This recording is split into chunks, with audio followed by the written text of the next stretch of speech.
અમારી સાથે એક છોકરી સ્કૂલમાં ભણતી હતી, એ બહુ ગરીબ હતી. હવે એ સ્કૂલનું યુનિફોર્મ પહેરીને ના આવે પણ વ્હાઇટ ડ્રેસ જ પહેરીને આવે, કેમ કે એની પાસે એક જ જોડ કપડાં હતા. અને એ મને ખબર હતી કે આ છોકરી બહુ ગરીબ છે. એ લોકોને ત્યાં જેમ કે ઝાડુ પોતું કરવા જાય ને તો એ વ્હાઇટ જ પહેરે. એટલે અમે લોકો અમારી સ્કૂલનું જે યુનિફોર્મ છે ને એ એશ કલરની પેન્ટ અને વ્હાઇટ શર્ટ. તો હું 11માં અમે લોકો ગયા તો મેં અમારા મિત્રોને બધાને વાત કરી કે આપણે પેલી આપણી બેન જે ગુજરી ગઈ છે એની યાદને આપણે જીવંત રાખવી હોય તો આ યુનિફોર્મ આપણે ચેન્જ કરાવીને વ્હાઇટ કરાવી દઈએ. તો મને કહેલા કંઈક આ શક્ય છે કે સ્કૂલમાં હાઈસ્કૂલ નીચે સ્કૂલમાં કે આપણે યુનિફોર્મ એશ કલરની પેન્ટ ને વ્હાઇટ શર્ટ હોય ને હાયર સેકન્ડરીનું અલગ યુનિફોર્મ. મેં કીધું ગમે તે થાય આપણે આ કરાવવું છે.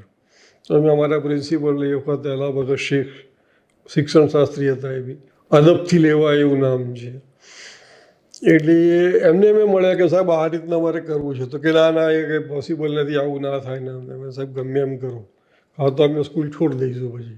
એટલે આ ગમે એમ કરીને આ કરવું પડે. એટલે અમારી જીદની આગળ એમણે બી પછી થોડીક આમ ટ્રસ્ટી જોડે ને બધી ચર્ચા કરીને એમણે હા પાડી.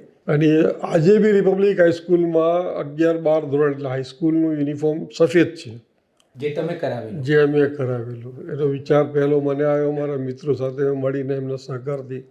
અને અમારા પ્રિન્સિપલે બી પછી એમને પરમિશન આપી કે ના તમારી એમ કે તમારો હેતુ બહુ સારો છે, આનાથી કરવું જોઈએ.